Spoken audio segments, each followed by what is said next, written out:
Good morning, students. In today's class, we are going to talk about Hemingway's prose style. There are two parts of this particular class.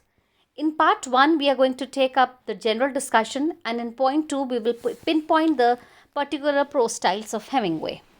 Let us begin with what Hemingway says in one of his talks.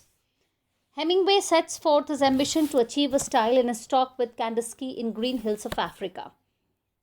The kind of writing that can be done, how far prose can be carried if one is serious enough and has luck. There is a fourth and fifth dimension that can be gotten. It is a much more difficult than poetry. It is a prose that has never been written. But it can be written without tricks and without cheating, with nothing that will go bad afterwards. Hemingway had already been famous for his style when he made the above observations. It is important to notice his statement that such a prose has never been written.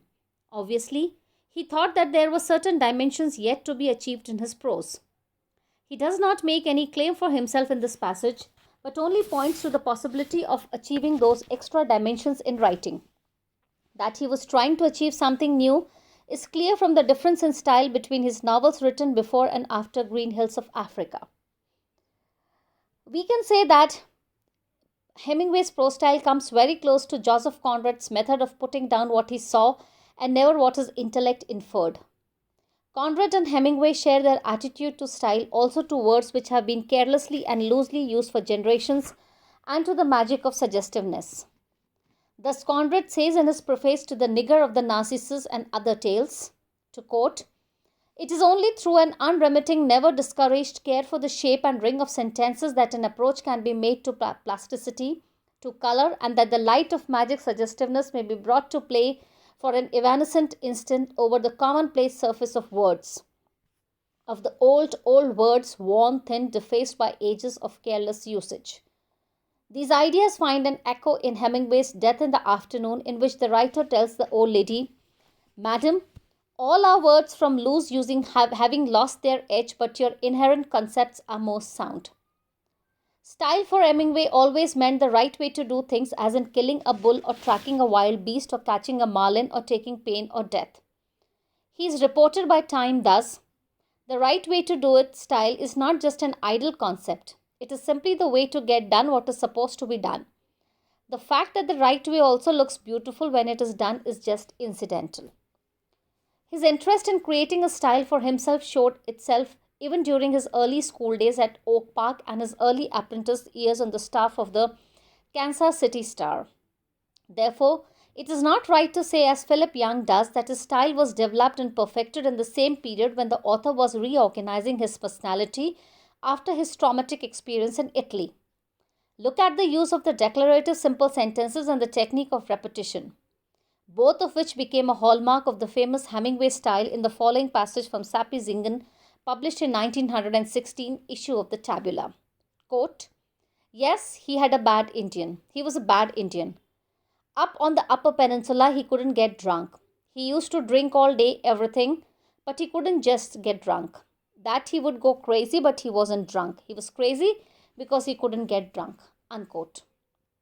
Hemingway's trauma of 1918 certainly played an important part in his apprenticeship, as did a number of other factors, but its importance should not be exaggerated.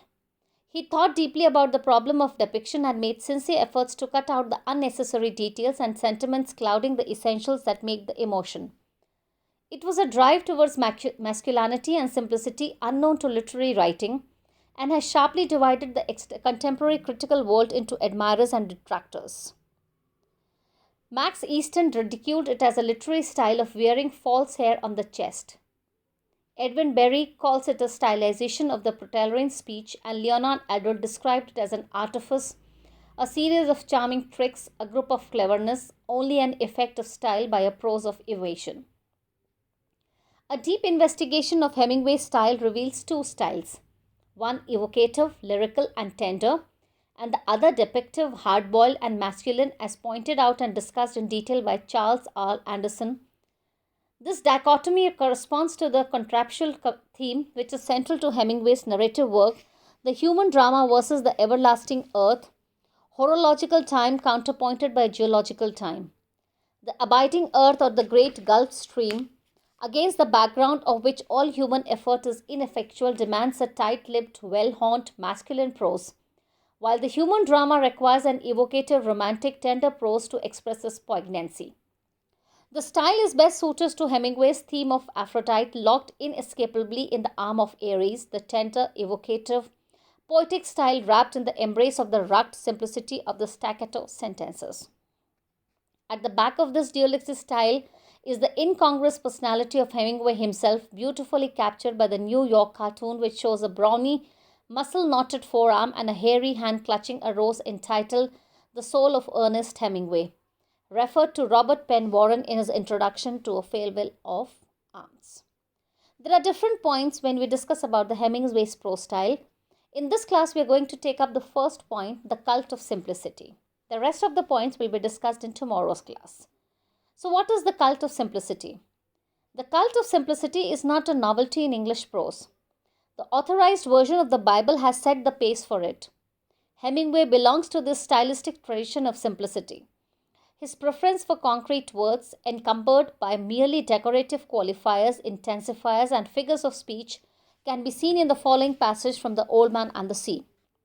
Quote, "He started to climb again, and at the top he fell and lay for some time with the mast across his shoulder. He tried to get up, but it was too difficult, and he sat there with the mast on his shoulder and looked at the road." Page number 109. Here is no effort to introduce emotion, but only a bare action picture of what happened. The picture which is the formula of the emotion one feels. The simplest possible words are used, and the active verb is the simple past: started, fell, lay, tried, sat, and looked. The passage being an action picture, the verb is the important word. There is one simple sentence and two compound sentences made up of three simple sentences in each case and joined by and. The technique of polysyndacton with and as the most frequently used conjunction is a favorite technique with Hemingway and survives some of his stylistic changes into The Old Man and the Sea. It makes the verbal action picture most fast, simple, sentence after simple sentence running in quick succession, the copula and audibly as well as visibly holding the different units of the picture together. Let us take another passage from page number 60 and discuss this particular theme.